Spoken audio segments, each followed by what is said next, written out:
Something very strange is happening in the Western Pacific, and it's happening far away from the public eye. Two powerful nations, both economic giants, are quietly pushing each other toward the edge. Their ships are moving closer, their warnings are becoming louder, and their patience is wearing thin. What seems like a small dispute over a few uninhabited islands is slowly turning into one of the most dangerous standoffs in Asia. Many experts now say that this is not just about territory anymore. It's about pride, power, and who will dominate the future of the region. For months, Chinese and Japanese vessels have been locking horns near a chain of rocky islands that both nations claim as their own. These islands may be small, but their value is huge, and the tension around them is rising again.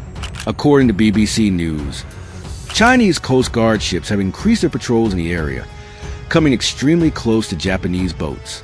Japan says China is pushing the limits. China says Japan is provoking them. Neither side is backing off.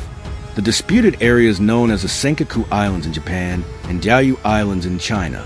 These islands are uninhabited, covered with rocks, and surrounded by beautiful blue water.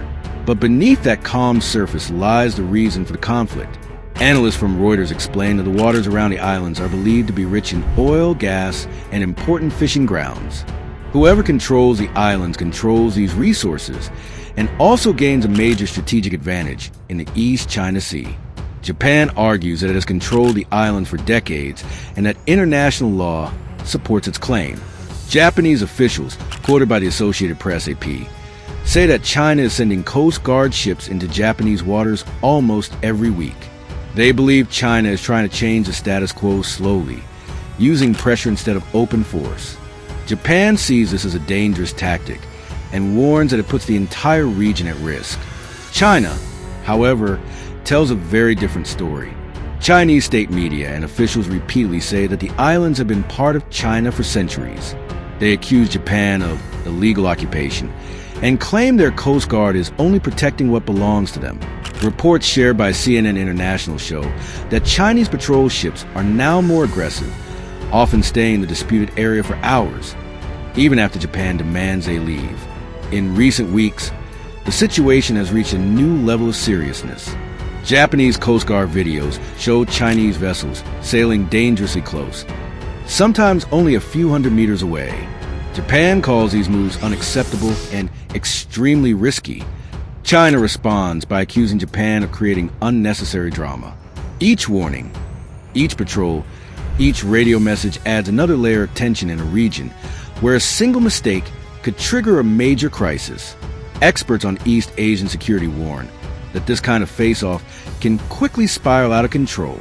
A small accident, a misread signal, or a clash between patrol boats could pull the two countries into a confrontation that neither wants.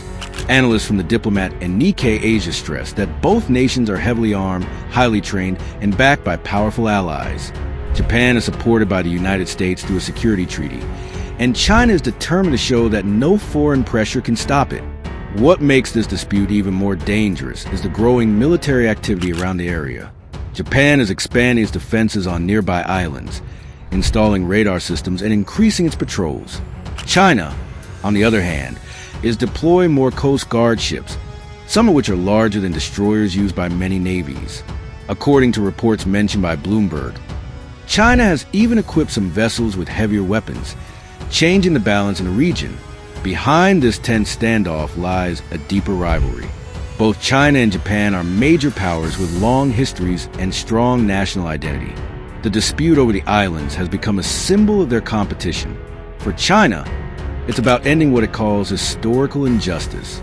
For Japan, it's about protecting sovereignty and resisting Chinese expansion. This mix of nationalism, history, and geopolitics makes compromise extremely difficult.